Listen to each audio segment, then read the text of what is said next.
apa kabar? Kembali lagi hari ini kita kedatangan narasumber yang ke-7. Rawat, ini yang ke-9. Setelah kemarin itu kita banyak membahas tentang apa yang dinamakan industri kreatif, kemudian kita belajar tentang banyak hal mengenai dari dunia wedding, kemudian kita belajar juga mengenai entrepreneurship, dan hari ini kita kedatangan narasumber yang boleh dikatakan adalah teman, sahabat, klien. Hari ini kita pengen belajar banyak tentang yang namanya mencari peluang di tengah-tengah pandemi. Bukan seperti itu ya, bro ya? Enggak gila. Enggak seperti itu. Ini adalah co-founder dari Kebun Greenfish. Jadi buat teman-teman yang selama ini kalau pernah membeli sayur groceries online, Kebun Greenfish, di bawah itu ada yang namanya Koko Suwandi Chua. Halo.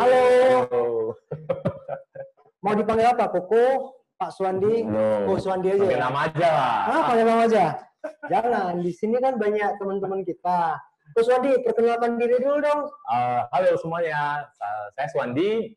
Kebetulan saya salah satu co-founder daripada Kebun Greenfish. Kebun Greenfish, di mana Kebun Greenfish itu kita bermulanya memang dari kebun yang memproduksi sayur hidroponik. Sekarang kita mengarah ke online grocery store, di mana kita bukan cuma mensuplai sayuran hidroponik, kita juga mensuplai item-item lain, buah, susu, berbagai item di luar daripada sayuran hidroponik. Ini bisa dibilang bahwasannya Kebun Greenfish termasuk baru ya? Kalau Kebun Greenfish kita sebenarnya asli kebun kita udah start beroperasi 1 tahun, di mana baru kalau saya nggak salah pas di 1 Juli. Ya, di mana kita baru start di 1 Juli itu pas 1 tahun. Jadi kalau kebunnya sendiri berjalan 1 tahun, tapi kalau misalnya untuk online grocery store-nya kita berjalan dari bulan 3. Ya, online store ya. Waktu itu lebih ke B2B ya? Sebelum online store kita lebih ke B2B, jadi hotel, resto, itu semua kita supply restoran, kita supply sayur, rumah kita supply ke mereka. Bagaimana sih sebenarnya bisa mendapat kiat-kiat kenapa bisnis ini menjadi satu peluang untuk Kebun Greenfish? Kenapa bisnis Kebun Greenfish? Kalau dari sudut pandang saya sih gini, semua bisnis itu bisa berkembang, tapi dengan kondisi bahwa kalau misalnya bisnis itu mau berkembang dengan bagus, bisnis ini harus menghasilkan suatu benefit kepada pelanggan kita. Nah, di sini sebenarnya kita mengajarkan bahwa kita ingin mendistribusi healthy lifestyle kepada klien-klien kita. Dimana sayur hidroponik kita non pesticide, dan kita juga sekarang selain sayuran hidroponik, kita juga mengarah kepada buah. Dimana itu kita sebenarnya mengajarkan kepada masyarakat ya, bahwa healthy lifestyle itu gimana. Dan apalagi kalau di kondisi pandemi sekarang begini, ya healthy lifestyle is a must gitu. Tapi apa yang terjadi ketika pandemi ini sudah selesai? Sebenarnya kalau setelah pandemi selesai, healthy lifestyle juga itu udah suatu keharusan. Di mana sebelum pandemi ini juga memang udah menjadi suatu tren. Tapi setelah pandemi, ya kita melihat ini suatu warning lah kepada kita bahwa healthy lifestyle is a must. Gitu. Kita boleh makan makanan yang mungkin tidak begitu healthy, tapi di sisi lain ya buah, sayur itu sesuatu yang memang harus kita makan. Ya. Jadi untuk teman-teman PMCI, saya pribadi berkenalan dengan Ko Suwandi juga baru nggak sampai setengah bulan, nggak sampai setengah tahun harusnya ya, 4 bulan, lebih kurang 4 bulan. Tapi saya melihat begitu cepat intensitas dan bagaimana cara Ko Suwandi itu mengambil peluang dalam hal berbisnis dan lain sebagainya. Peluang bukan di terms of ada di masa-masa pandemi, tapi saya pengen tahu jiwa entrepreneur apa, kenapa orang di saat-saat seperti ini bisnis itu turun, kenapa Ko Suwandi itu melihat ada peluang di sana? Kalau tanya ke saya, sebenarnya kadang bukan peluang sih, masa bukan melihat peluang. Sebenarnya di setiap, kalau saya percaya sih gini, di setiap kondisi itu ada sisi positif, ada sisi negatif. Even though pandemik atau bukan pandemik. Jadi di sisi ini saya melihat bahwa daripada saya duduk melihat bahwa karena pandemi bisnis saya turun dan sebagainya, lebih baik saya melihat apa yang bisa aku lakukan, walaupun saya nggak tahu ya apakah itu berhasil atau enggak, tapi apa yang bisa aku lakukan sekarang untuk mempertahankan bisnis saya dan ekspansi. Jadi dari sana kita melihat ada peluang dari gimana sebelumnya kita dari B2B, bisnis horeca, hotel, resto, cafe, kita masuk ke bisnis retail. Terus terang kalau tanya ke saya, awalnya apakah udah terpikirkan untuk online grocery delivery? Nggak, sebenarnya dari awal start kita saya gabung Ginkis, ini merupakan fase yang udah memang kita next step. Memang udah ada dan fase, bagi kami itu fase ketiga. Tapi karena pandemi ini ya, itu actually push us, itu memaksa kita bahwa kita malah lebih cepat dari plan. Ya, tidak, istilah kasar juga, tidak ada waktu untuk kamu. Mau sekarang jangan, kalau nggak mau, ya kamu duduk diam, kita tunggu. Jadi daripada kita duduk diam, kita paksakan dulu, kita start gimana. Ya, itu dalam waktu 3 bulan ini kita benar-benar, bahkan kalau boleh dibilang, sebelum 3 bulan kita tidak ada stiker untuk, tidak ada desain stiker untuk sayur kami. Belum ada. Karena kita bisnis horeca. Jadi kita itu tidak membutuhkan packaging, tidak membutuhkan stiker yang cantik, itu belum gitu. Jadi sampai kita masuk ke pandemi ini, kita masuk ke online grocery. Nah di sana itu membutuhkan plastik yang bagus, packaging yang bagus, desain yang bersih. Nah di sana kita sambilan kita jualan, sambilan juga tiap hari kita upgrade. Gitu. Jadi kalau misalnya tanya ke saya, ya go aja dulu. Kalau misalnya memang kita melihat ada kondisi dan ada kesempatan, ya go aja dulu. Nanti kalau misalnya ada perubahan, ada revisi, ya kita sambil jalan kita lihat kondisinya. Apa yang bisa diperbaiki, apa yang bisa kita upgrade untuk ke depan. Benar. Setahu saya ya, maksudnya ya karena kita sering berkomunikasi juga. Selain kebun binatang, sebenarnya ada yang menarik sih, karena awal start itu nanti kita akan pelajarin tentang bagaimana Coach Suwandi itu memulai karir di dunia bisnis. Tapi kan mainnya itu sebenarnya kan dari Prime ya. Sebenarnya saya dari event Prime, setelah itu saya ada bergerak ke culinary, di mana kita culinary apa bro?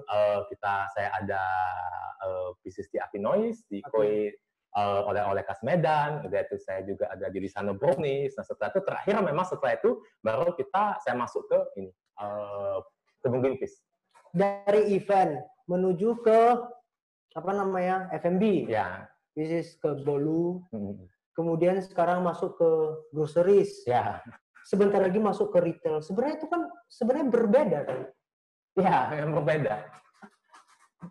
Dan bagaimana Coach Suwandi itu bisa memanage sebaik itu? Setahu saya kan jalan terus. Sebenarnya di setiap bisnis itu ada partner dan ada tim yang memang udah mengerjakan. Jadi memang kita langsung bagi kerjaan bahwa saya kerjanya di bagian mana. Nah, kalau misalnya kebetulan kalau saya di bagian F&B itu kerjaan saya lebih ke branding sama memang lebih ke analisa data. Jadi memang kerja saya ya akhir bulan saya analisa data dari segi pengeluaran, segi income, segi promosi, dan dari segi desain itu saya lebih fokus ke sana. Tapi memang untuk pengerjaan perharinya memang kita udah bagi tugas bahwa untuk kerja tiap hari di toko itu nggak mungkin dari saya. Jadi memang kita bagi kerjaan. Kebetulan saya memang startnya dari Prime, di mana ya untuk masa branding, masa desain ya kebetulan itu memang areanya saya. Jadi saya istilah kasar di area di mana saya lumayan ada pengalaman, ya saya kembangkan di sana. Gitu. Tapi memang kalau misalnya saya bisa 100% nggak mungkin. Saya nggak mungkin, waktu saya cuma 24 jam, nggak mungkin juga kita bisa jaga di toko sini, jaga di toko sana, nggak bisa. Dia memang dibagi sih kerjanya.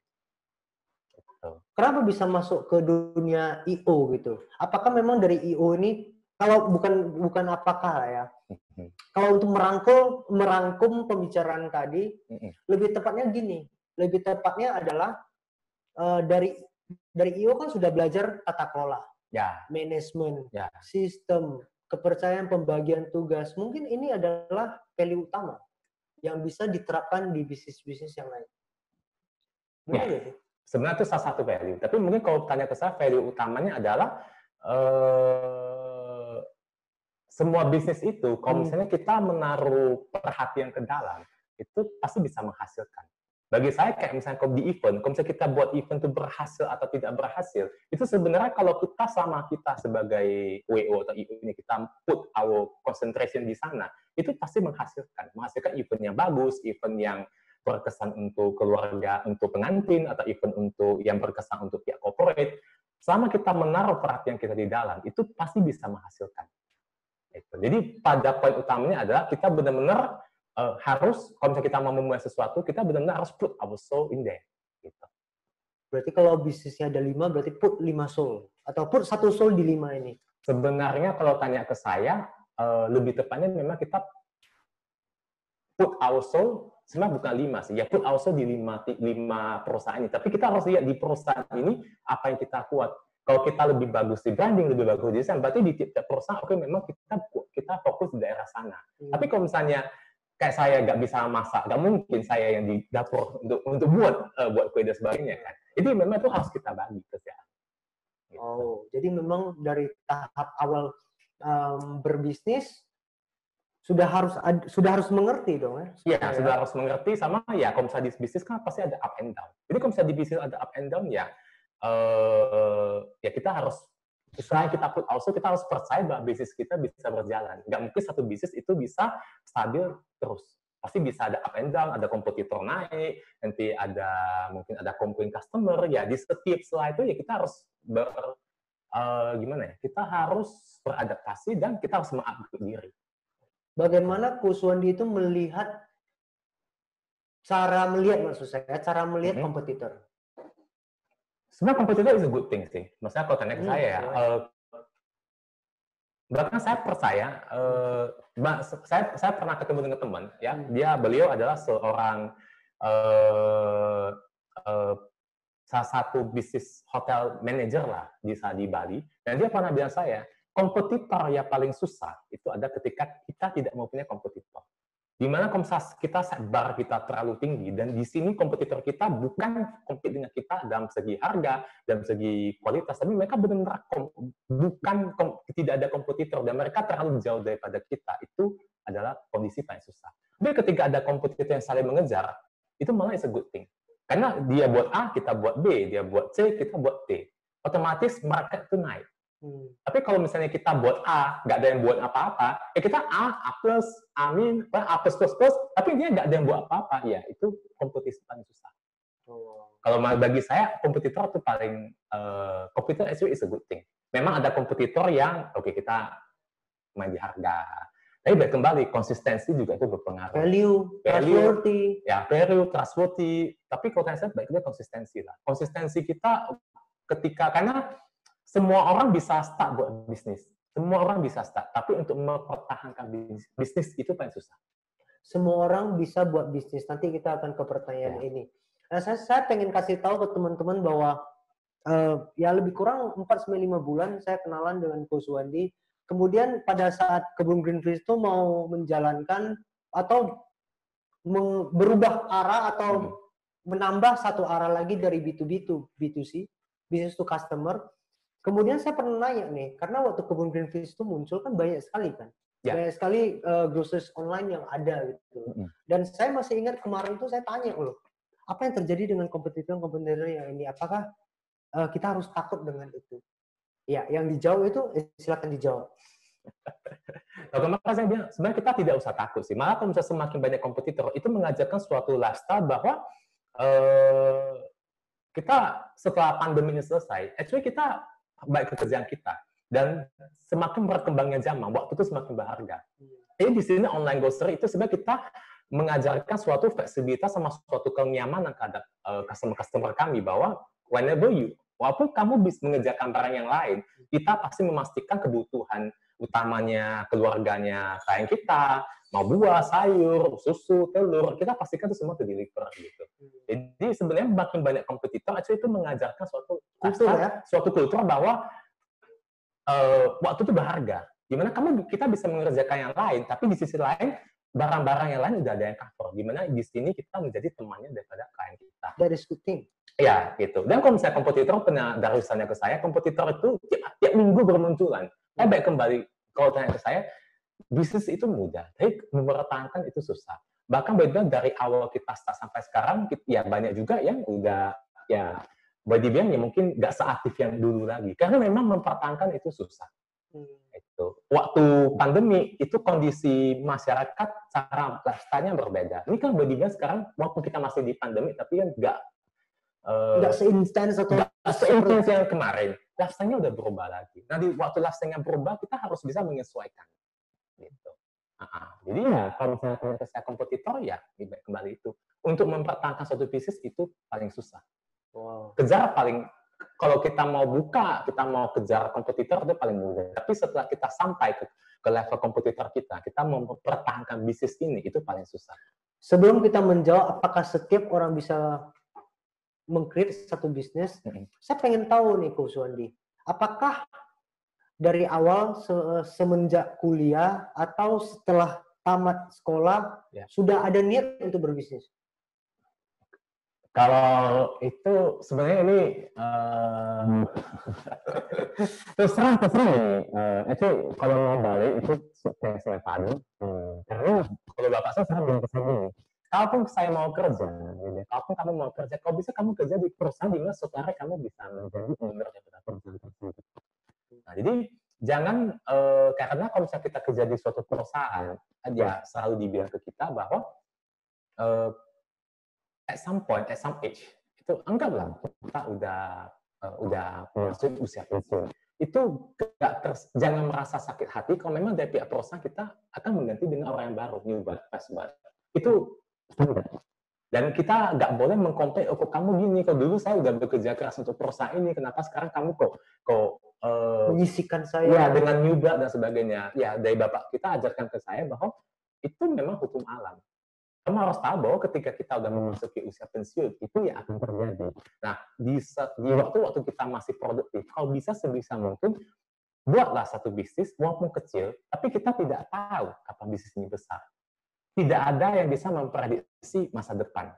Bisa aja memang bisnis kita sekarang startnya kecil, tapi kapan kita ketemu dengan mungkin ada kesempatan yang bagus atau ada ketemu dengan investor yang bagus, memang bisnisnya bisa jadi menjadi besar.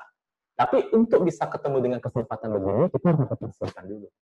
Coach Wandi mulai berbisnis langsung atau bekerja dulu? Sebenarnya saya startnya aja bekerja dulu. Lama kah? Lama. Sebenarnya gini, saya start bekerja, saya kerja ada sekitar 7-8 tahun. Oh, wow. Kenapa nggak langsung setelah 3 tahun udah bisa langsung buka bisnis? Ya biasa lah. Kalau dulu bapakku bilang apa, pasti aku bilang dia bilang gini. Oh nggak mau gitu? Nanti lah. Itu bilang gini. Karena ini kalau saya, tapi ini kembali lah ya ke tiap-tiap personil. Kalau kita kerja di perusahaan yang di mana kita memakai dasi, ya kita kerja ya mungkin kita dari lantai 20 meter ke bawah. Kalau dulu waktu saya SMA kan tuh kayaknya luar biasa, pakai jas, ya kan keren kali kan waktu itu. Ya namanya kalau SMA dia langsung saya kerja, maaf ya waktu itu saya disuruh kerja di toko elektronik, gitu. Jaga toko, jaga gudang kan kayak berbeda. Kok jadi gitu ya? Kok saya jaga toko? Saya pernah setelah saya lulus SMA, saya pernah 2 bulan saya kerja di toko elektronik. Oh ya? Habis itu udah nggak cocok langsung. Dan tiap hari waktu tiap hari ya, kok saya begini. Ya maksudnya ya angkat barang, ya seperti barang gitu. Tapi setelah itu karena saya rasa nggak cocok, saya kerja di bank. Bagaimana dengan orang tua waktu setelah 2 bulan tiba-tiba maksudnya udah mendesain, membuat keputusan untuk kerja di bank, orang tua tuh gimana? Ya pasti ada ya sedikit lah ya. Ya ada respon yang mungkin kurang begitu mendukung lah gitu. Tapi baik kembali kadang ada respon yang tidak mendukung itu membuat kita, kalau saya sih gini, semakin banyak respon yang menekan kita, misalnya tidak mendukung, saya malah lebih semangat untuk kita kerja harus. Tapi bukan melawan ya? Ya bukan melawan ya, jangan dibilang saya mengajarkan melawan orang tua gitu. Ya itu motivasi ke saya bahwa kalau memang dibilang nggak bagus, kita harus kerja bagus. Gitu. Waktu kita memang saya benar-benar fokus kerja, fokus lah untuk benar-benar mengejar prestasi. Tapi memang at some point sampai satu titik ya saya memang merasa bahwa I should try something lah. Gitu. I should try. Gitu. Kalau misalnya kita agak fokus buat satu bisnis, kita nggak pernah akan keluar dari lingkaran ini. Waktu makanya saya keluar dari sana. Ya. Wow. Baru masuk muncullah Prime-nya. Sebenarnya saya udah buat Prime waktu di bank saya udah buat Prime. Waktu di bank udah buat Prime. Nah, tapi waktu di buat Prime itu kan di bank kita masih stuck. Jadi ya aku nggak fokus. Ya pas kebetulan teman mau married ya kita buat gitu. Ya itu sih. Tapi ya memang setelah saya keluar dari bank, nah di sana baru bisnis ini bisa lebih berkembang. Baik kembali ketika saya di bank saya buat saya sambil kerja di bank dan saya ada buat IO, dan setelah keluar saya fokus di IO, itu hasilnya yang berbeda. Ya. Dan kembali kalau misalnya kita menaruh perhatian kita, fokus kita ke dalam satu bisnis, ya itu pasti bisa menghasilkan. Good. Untuk teman-teman PMCI, kalau kalian punya pertanyaan, nih, tadi kalau nggak salah dari grup sudah dikirim link. Jadi tanya saja, mumpung ada Coach Wandi di sini, kita bisa tanya banyak hal, kita bisa belajar banyak hal. Nah, next question. Waktu bisnis, waktu dari bank 7 tahun kan? Ya. Dari bank, habis itu serius nih, create the prime ya? Ya. Create prime. Itu dari sisi modal itu gimana, bro? Kebetulan sih gini, waktu saya keluar dari bank itu saya masih ingat, saya cuma simple prepping aja. Dana saya selama saya bekerja itu bisa menghidupi saya selama 2 tahun.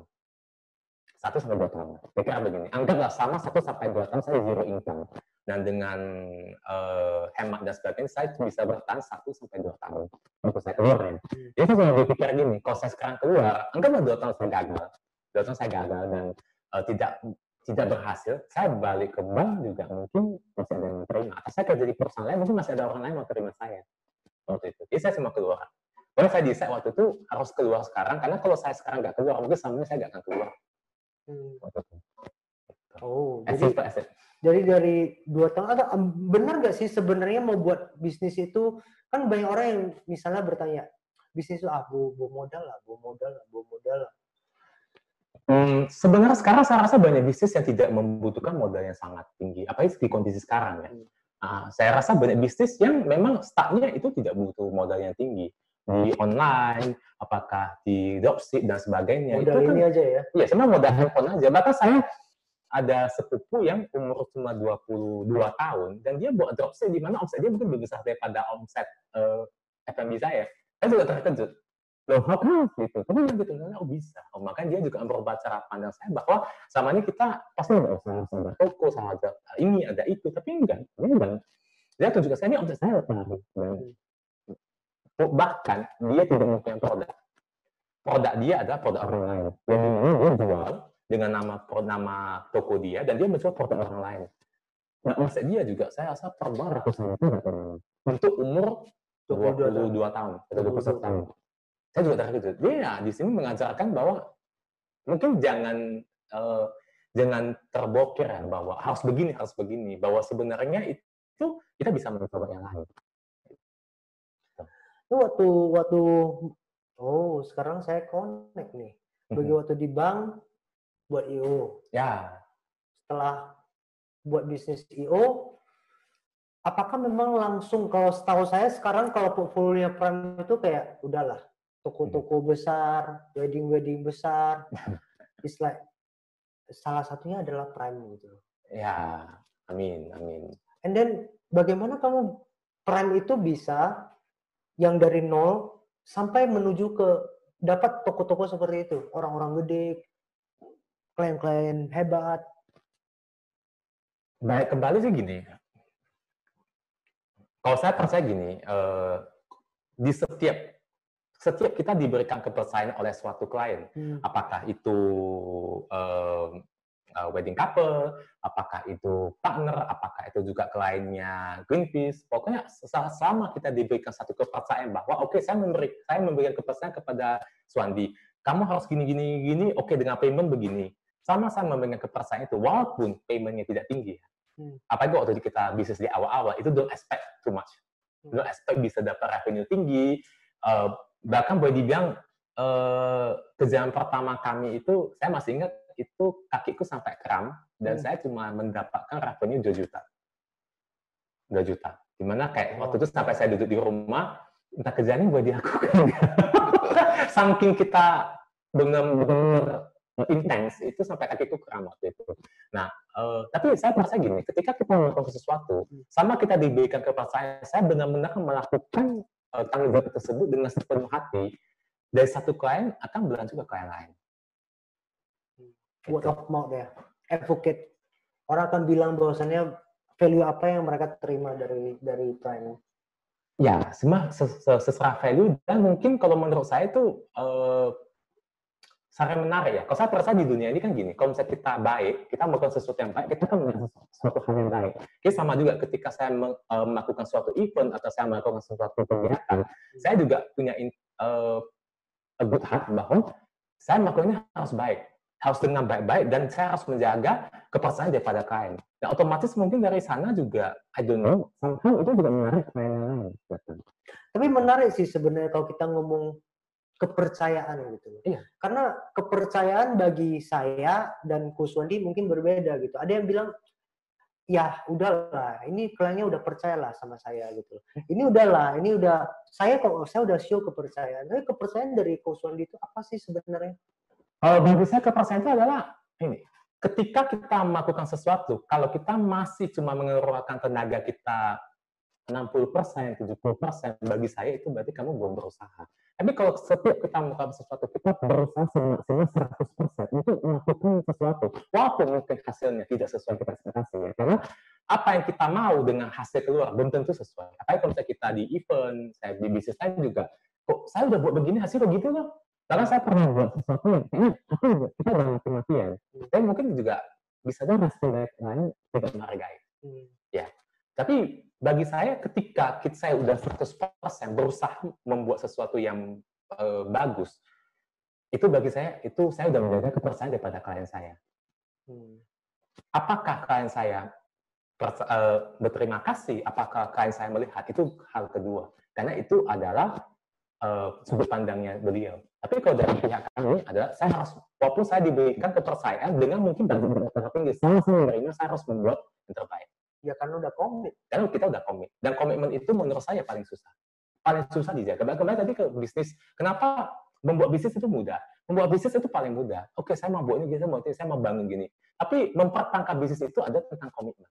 Apa kamu bisa mempertahankan komitmen ini enggak? Ketika kita lelah, ketika kita udah tidak mood, atau ketika kita istilahnya tidak mendapatkan uang yang sepantasnya dari kita, apa kita masih bisa mempertahankan komitmen kita di awal? Nah, itu yang paling susah. Itu karena mungkin begini, aku nggak tahu ya, nanti correct me if I'm wrong.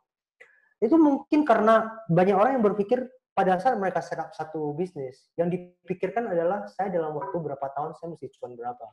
Ya. Saya mesti itu. Itu menjadikan angka itu menjadi sesuatu yang sangat penting. Ya.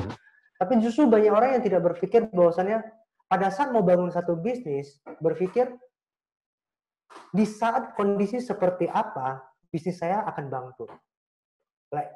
Bener-bener, kalau di momen seperti ini bakal bangkrut, gue takut nih, gue mau berusaha nih. Ya. Kan berarti kan kita harus mempertimbangkan segala resiko, bukan hanya dari sisi finansial kan? Ya. Harus mempertimbangkan dari sisi resiko keuangan juga. Kalau misalnya ini bangkrut gimana? Karena memang saya bilang bisnis itu tidak bisa 100% berhasil. Tapi baik kembali, kalau saya percaya ini berbeda sih. Sebenarnya sangat berbeda. Ketika kita tidak punya jalan keluar, ketika kita tidak mempunyai keleluasaan atau luxury untuk mundur, bisnis itu pasti berjalan. Tapi ketika kita punya keleluasaan untuk mundur, bisnis itu pasti nggak bisa jalan. Ketika kita bangun sistem, tapi kalau sistem tidak berhasil, kamu bangkrut, dan benar-benar bangkrutnya dalam hal ini adalah benar-benar tidak punya uang untuk makan, bisnis ini pasti berhasil. Karena kita akan mencari segala cara, mencurahkan perhatian 100% untuk memastikan bisnis ini bisa berkembang. Tapi ketika, saya buat ini cuma untuk fun lah. Yang penting ada dapat, Kalau nggak dapat ya udah nanti baru lihat gitu. Itu bisnisnya menurut saya rasanya nggak bisa jalan. Jadi baik kembali, kalau manusia diberikan jalan untuk mundur pasti mundur. Tapi kalau tidak ada jalan mundur, kita pasti maju. Kamu harus maju. Karena kalau nggak maju, itu jurang. Yakin mau jurang? Nggak mau kan? Ya udah nggak maju aja. Gitu. Seberapa susah sama seberapa berat apapun, kamu cuma punya jalan untuk maju. Dan kalau saya percaya, jangan pernah underestimate kemampuan diri kita. Bahkan saya pernah dengar quote ketika kalau misalnya kita gym, katanya kalau kita udah capek, actually itu cuma 40% 90% dari kapasitas maksimum kita. Dan kalau coba perhatian, kalau kita pakai PT, kamu pasti bisa mencapai suatu angka di mana kalau kamu sendirian, kayak tidak mungkin. Ya. Kan Kayaknya nggak mungkin deh mencapai atau kita angkat beban, nggak mungkin deh mencapai angka beban. Tapi ketika ada PT yang memaksakan maju, capai beban, capai. Gitu. Tapi dapat ada hasil. Gitu. Nah, ya contohnya kayak begini. Nah, berarti sebenarnya tanpa PT itu udah bisa mencapai angka tersebut. Cuma karena kembali kalau sendiri kan kita ada mundur, udah sampai nanti lah besok. Tapi kalau sama PT kan nggak dikasih mundur kan? Ya, bisa lah, ayo maju, tambah, paksa saya terbantu ya kayak gitu. Yang mau nggak mau kan maju gitu. Kira-kira begitu. Kalau dengan analogi PT berarti harus ada orang yang juga harus ada partner yang kuat dong. Karena kan manusia tuh kadang kita bisa berada di masa-masa yang gimana gitu kayak serba salah di saat dimana kita merasa aduh kita gagal nih. Ya. Kalau bagi saya partner itu penting. Kebetulan bisnis saya semua tuh ada partner. Ini pun saya mau tanya. Dan partner pertama kita harus partner yang sesuai. Partner yang sesuai di mana kan pernah juga ada analogi bahwa kita keberhasilan kita, kesuksesan kita adalah sama dengan 5 orang yang paling dekat dengan kita. Baik kembali berarti partner kita harus mempunyai visi dan misi yang satu visi dengan sepaham dengan kita. Kalau misalnya tidak, ya berarti sama itu nggak bisa. Dan kalau memang udah dari awal nggak bisa, ya udah di stop aja, jangan diperpanjang. Karena kalau diperpanjang, adanya cuma 2 kemungkinan, kita capek, di mana akhirnya kita mengerjakan sesuai yang kita mau, atau yang kedua kita ribut di akhir. Bermusuhan. Jadi lebih baik kalau memang dari awal nggak sevisi langsung buka aja. Kalau menurut saya. Nah, kalau partner tuh kenapa penting? Karena dengan ada partner, ada saatnya di mana kita tidak percaya bahwa kita bisa. Nah, tapi kadang mungkin kalau misalnya partner kita bisa aja bilang kita bisa, ini masih bisa. Kamu harus percaya. Ya, karena kita membutuhkan motivasi seperti begini. Kita dimanapun kita ada mau sosial. Dan kalau misalnya kita sendirian, saya nggak tahu ya. Tapi kalau sendirian, ada kalanya di mana mungkin saya juga ragu. Gitu. Dan ada kalanya juga di mana walaupun saya ragu dengan satu bisnis, saya ragu entah bisa atau enggak. Tapi karena ada partner saya di sini, partner saya lagi ragu, saya harus bilang bisa. Kalau saya sih gini, walaupun misalnya kini saya sama Darwis, kita join satu bisnis. Darwis bilang udah nggak bisa. Tapi kalau misalnya memang, walaupun saya tahu ini susah, tapi saya harus bilang bahwa saya memaksakan diri saya bilang kepada Darwis, ini masih bisa. Dan dengan kata ini masih bisa aja Darwis yang negatif jadi positif. Iya. Dan bisa aja dengan saya memaksakan diri saya positif kembali, itu juga jadi bounce back untuk bisa maju. Maka itu kebutuhan partner sih. Itu kebutuhan partner. Bagaimana dengan orang-orang yang bekerja di perusahaan, yang bekerja dengan Coach Wandi? Ya Coach Wandi kan pasti sudah punya pengalaman ya, lama sebagai pekerja. Terus yang seperti tadi, ya bisnis harus berbisnis dengan komitmen. Nah, bagaimana Coach Wandi itu memilih tim? Karena kan banyak kan, setiap hari Coach Wandi pasti mengkoordinasi banyak hal dengan tim dari perusahaan yang berbeda-beda. Kalau bagi saya baik kembali sih, segala ilmu bisa diajarkan. Tapi core paling dasarnya adalah yang bagi saya paling penting saya ajarkan kepada tim saya itu adalah tanggung jawab. Jadi kalau misalnya selama core-nya orang ini memang tidak mempunyai tanggung jawab, sampai mati pun itu kita ajarnya nggak bisa tembus. Core seperti itu sifat atau karakter orangnya?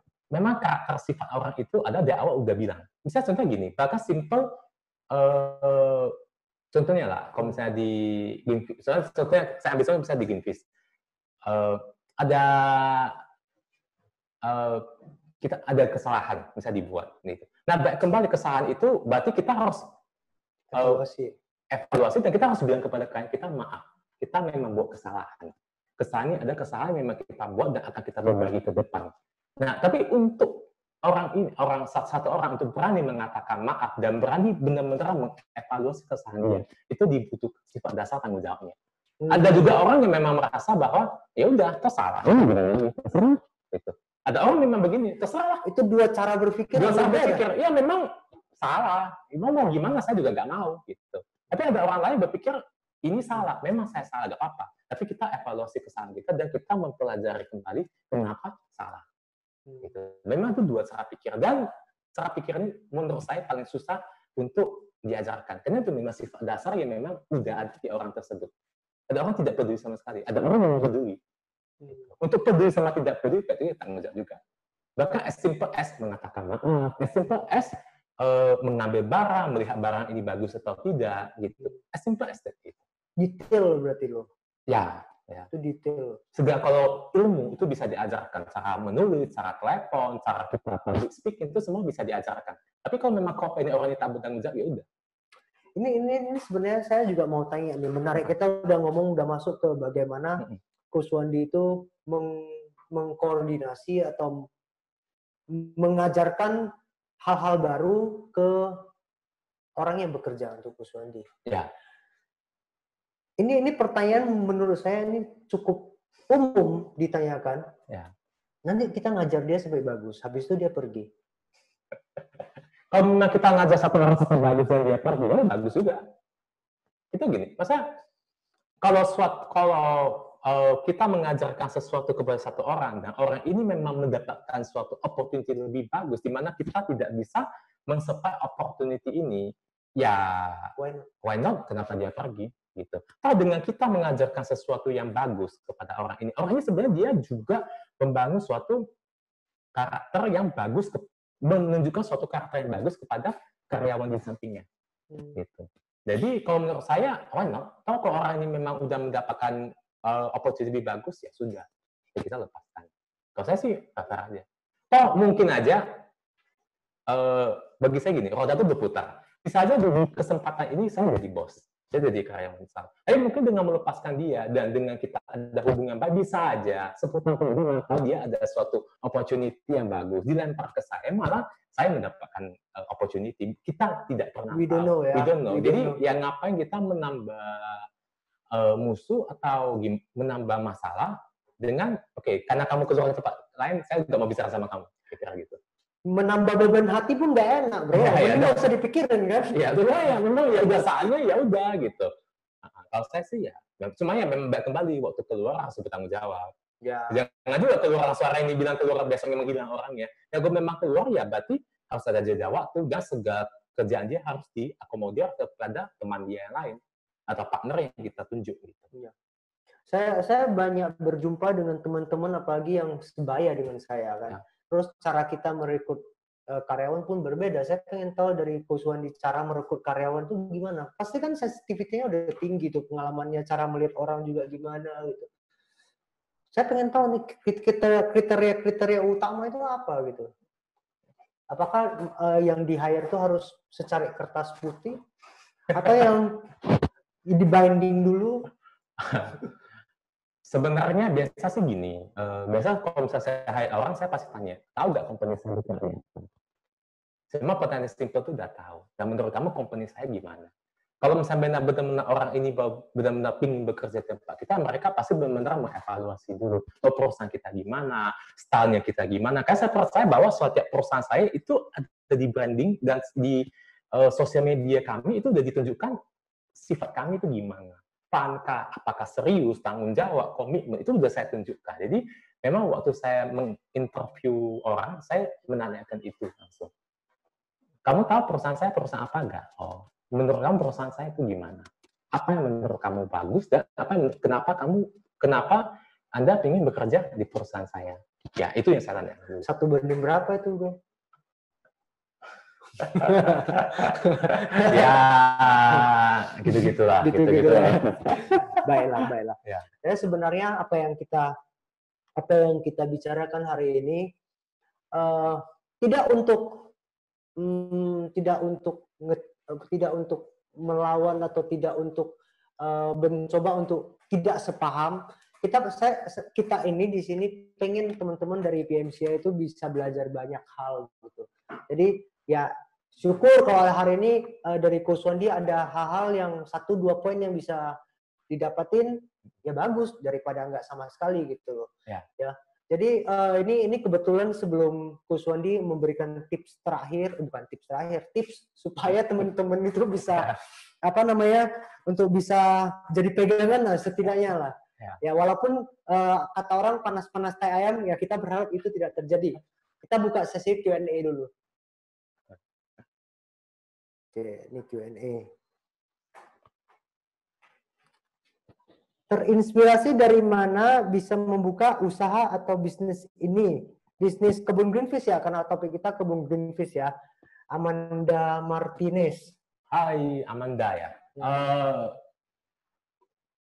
Terus terang untuk kebun greenfish itu dimulai dari hobi partner saya.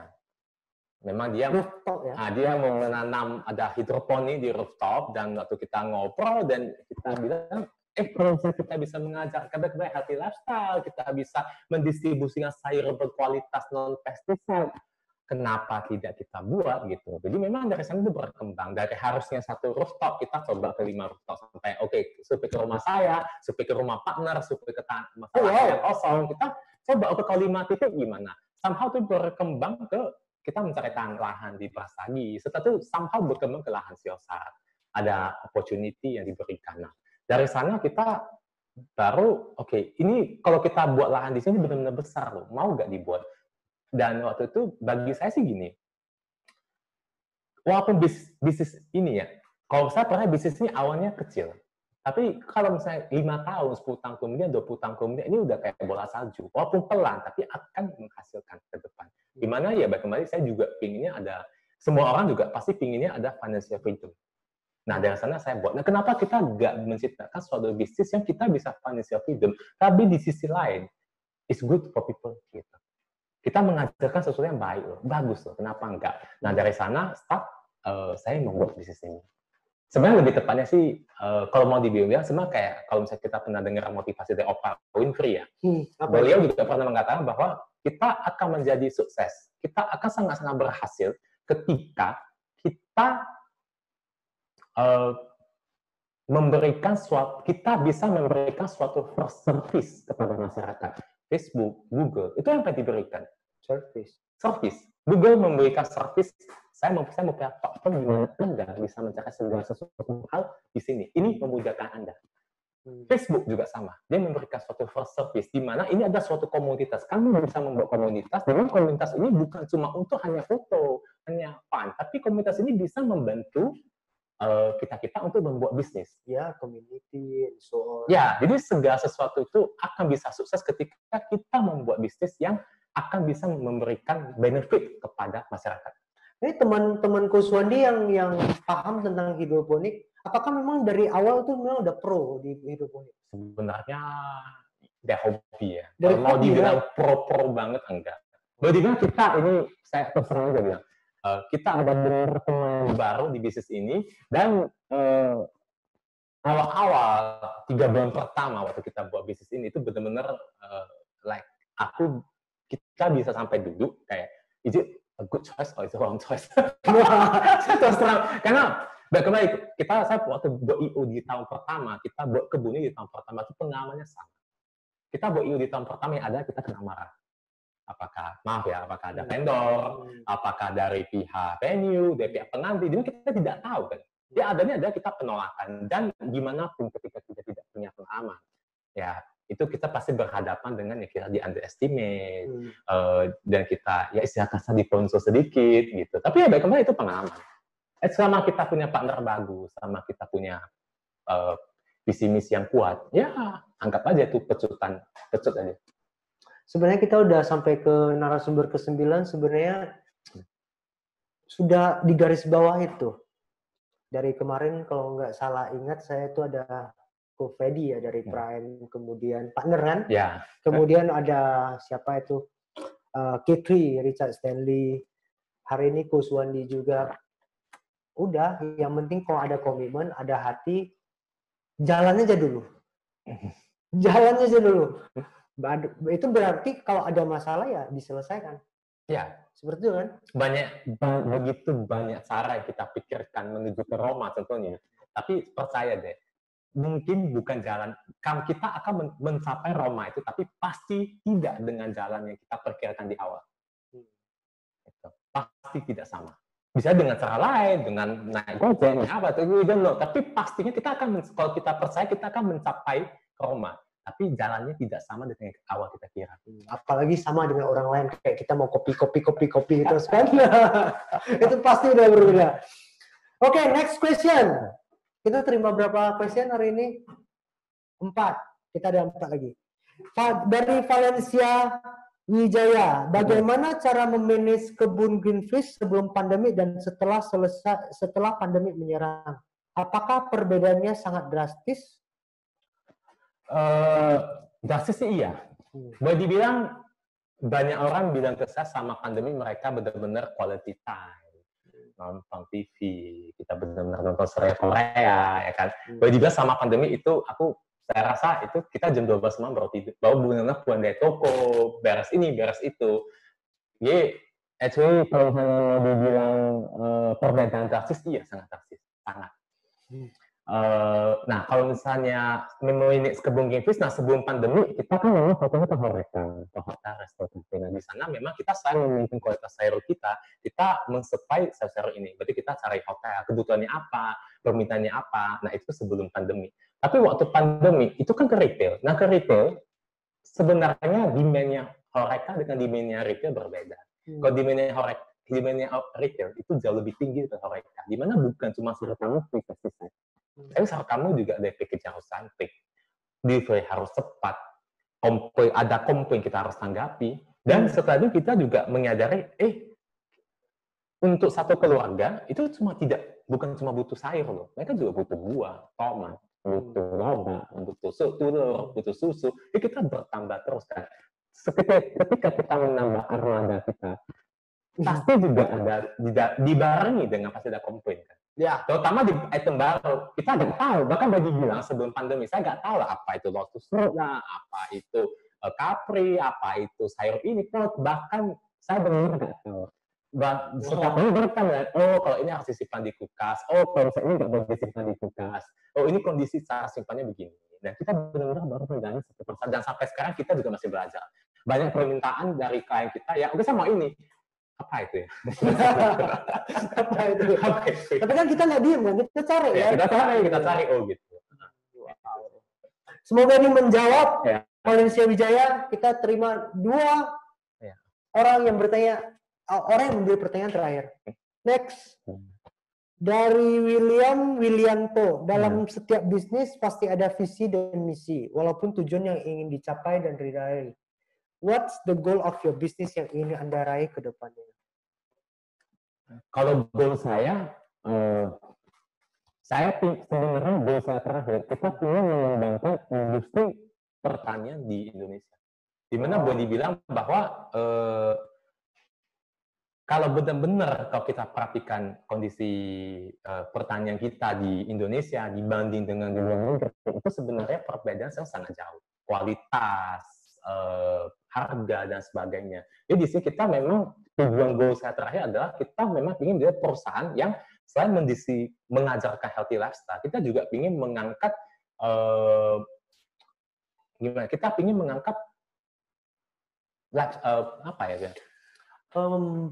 cakupan yang lebih luas. Boleh dibilang bukan cakupan, tapi mengangkat lifestyle-nya daripada petani-petani kita di Indonesia. Di mana kita melihat sebenarnya mereka kadang kami sebenarnya sangat kasihan, ditanam 2-3 bulan, keluar harganya cuma 2.000 per kilo. Maksudnya itu kadang memang udah harga keterlaluan menurut kami. Jadi di sini kami ingin adalah kedepannya kita bisa mengangkat lifestyle-nya mereka. Nah, jadi kita mengajarkan juga cara menjaga kualitas tumbuhan, sayuran, buah-buahan yang bagus. Di sini kita juga selain memaksa mereka begini, kita bisa menerima harga lebih tinggi. Dan itu memberikan motivasi kepada petani. Maksudnya memberi harga yang lebih tinggi kan, supaya mereka punya kelayakan yang lebih bagus. Ya, gitu. Jadi mereka juga, kita menerima harga tinggi, tapi dengan kualitas yang harus seperti standar begini. Nah, kita ajarkan standarnya gimana. Itu. Jadi memang itu tujuan goal terakhir kita ingin capai. Susah nggak sih sebenarnya kalau kita mau merubah cara pandang petani? Sebenarnya kalau dibilang susah ya susah mudah. Tapi gini, cara pandang mau merubah lifestyle itu sangat susah. Tapi ketika kita bisa berhasil, otomatis orang lain akan mengikuti. Ya, gitu. Mereka akan bertanya. Iya. Kalau hari ini saya ngomong, mungkin tidak. Kalau hari ini saya yang ngomong, mungkin dari pihak petani juga, siapa kamu? Gak penting lah. Tapi kalau ketika memang yang hari contohnya datang adalah suatu pakar pertanian yang memang dari luar negeri udah sangat terkenal, begitu dia datang, kita harus begini, kita pasti bergerak. Harus begini, harus begini. Jadi bagi saya, ketika kita bisa berhasil, saya bisa menginspirasi banyak orang juga untuk bahwa pertanian ini adalah suatu bisnis yang sebenarnya sangat bagus. Ya, apalagi di Indonesia. Ya, sebenarnya apalagi di Indonesia. Kalau di luar negeri, boleh dibilang petani itu semua kaya. Iya. Bener, itu kalau di luar negeri kita punya lahan pertanian, itu udah bener-bener boleh dibilang udah high end punya pebisnis, boleh dibilang. Tapi kalau misalnya di Indonesia, kalau misalnya kita punya lahan, ya udah, so what gitu. Ya, so what. Apa lahan pertanian? Udah keren kali lah gitu. Ya, dream big ya, dream high, dream big, dream high. Ya. Oke, kita terima pertanyaan terakhir. Pertanyaan terakhir. Itu dari mana? Wiryati Wijaya. Wiryati Wijaya. Ya. Selama membuka usaha kebun greenfish, adakah kendala di penanaman hidroponik ini? Pernah rugikah dan bagaimana cara mengatasinya? Pernah rugikah?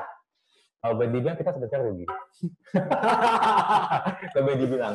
Bahkan kita pernah bilang 3 bulan awal, kita pernah duduk. Salah gak ini? Masa kita menanam modal yang besar dan kita put a very high hope on this thing, but then it's not, ini tidak mendistribusikan hasil yang bagus. Dimana boleh dibilang awal-awal share kita juga ditolak. Oh ini nggak cocok, itu nggak cocok. Pokoknya ya. Itu 3 bulan pertama. 3 bulan pertama. Sampai sekarang juga masih tamat. Tapi ya, 3 bulan pertama itu paling susah. Kita benar-benar menghadapi penolakan yang boleh dibilang tingkat tinggi. Dan kita sampai, mungkin juga apa katanya kita tidak ahli di bidang ini. Nah, pernah rugi kan? Sampai sekarang masih rugi, tiap bulan rugi. Tapi cara mengatasinya adalah bagi saya rugi itu belum tidak masalah. Selama memang kita melihat angka dan prospek ke depan itu masih banyak. Yang penting, oke, sekarang saya rugi, setiap per bulan saya rugi 100 juta. Katanya. Tapi kalau misalnya bulan depan saya rugi di 90 juta. 80 juta. Ya berarti itu is good thing. Walaupun sekarang saya lagi rugi. Gitu. Yang penting prospek ke depan sama memang responnya masyarakat itu baik. Gitu. Jadi bagi saya, makanya itu, bisnis start mudah, mempertahankan itu paling susah. Ya. Itu point of view juga sih, karena mungkin banyak orang yang melihat rugi 100 juta dengan rugi 50 juta itu hal yang sama. Padahal sebenarnya itu kan pengurangannya berkala. Ya kan? Penurunan secara rasionya ada. Ya kan? Berarti kan itu sebenarnya hal yang baik. Tinggal bagaimana cara supaya minus itu tidak ada, supaya perusahaan ini mencapai visi yang diinginkan. Iya, ya. Kita harus evaluasi apa yang salah, apa yang kurang. Apakah kita kurang, bahkan saya pernah duduk, apakah kita kurang giat ya? Kurang giat apa lagi harus kulakukan? Kurang giat dah. Kurang giat, luar biasa. Baik, ini tadi ada 4 orang yang sudah bertanya. Hari ini kita akan bagikan ke 4 orang ini. Nanti teman-teman akan dihubungin oleh panitia langsung. Jadi untuk Amanda Martinez mendapatkan voucher dari Kebun Greenfish senilai 50.000. Kemudian Valencia Wijaya juga sama mendapatkan voucher dari Kebun Greenfish senilai 50.000. Yang ketiga, Willianto itu mendapat 1 box brownie Lisano. Dan yang keempat, Wiryanti Wijaya itu mendapat voucher premium 1 bulan Spotify. So, ini kan nanti panitia akan cari, kita bisa klaim. Sebelum ada penutup dari Coach Wandi, saya ingin berterima kasih kepada semua partner yang sudah mendukung kita sampai hari ini, termasuk Coach Wandi. Di sini ada Edgar Xavier Mavelo, Haris Horatius, Aplaus Media, Kartu, Henry Wibisono, Sinhutang Indonesia, Joska K3 Mart, K3 Mart, Kebun Greenfish, Prime Group, Masterpiece Clothing, Nico Julius, The Nottingham Company, dan yang terakhir itu ada Kreavi. Baik kok, silakan tutup dengan tips untuk para mahasiswa-mahasiswi PMCI. Kalau menurut saya dulu simple, never try, never know. Ya. Jadi ya segala sesuatu itu dicoba dulu aja. Kalau bisa dicoba dan kalaupun memang benar-benar gagal, percayalah bahwa kegagalan itu adalah memang salah satu step kita memang untuk mencapai kesuksesan kita. Jadi jangan pernah berpikir bahwa saya salah. Kita tidak pernah salah. Yang ada adalah kita belajar. So we learn something gitu. Ini memang mungkin kita terlalu agresif atau kita terlalu anggap remeh, mungkin bisa aja. Gitu. So actually we learn something every day. Yes. Always stay positive. Benar. Wow. So itu aja. Itu aja. Catat itu baik-baik. Hari ini tidur, semoga hari ini yang udah semangat, besok nggak panas-panas tai ayam. Pegang terus value yang kalian bisa dapat, pertahankan. Ya, kita tunggu. Tadi kata Kuswandi bilang, kita tidak selamanya berada di lingkaran yang sama atau perputaran yang sama. Jadi kita pengen satu hari nanti kalian juga bisa seperti Kuswandi atau bahkan lebih besar. Bisa lebih besar lagi. Lebih besar lagi. Ya. Oke, have a good night. Terima kasih. Thank you Kuswandi. See you again. Bye-bye.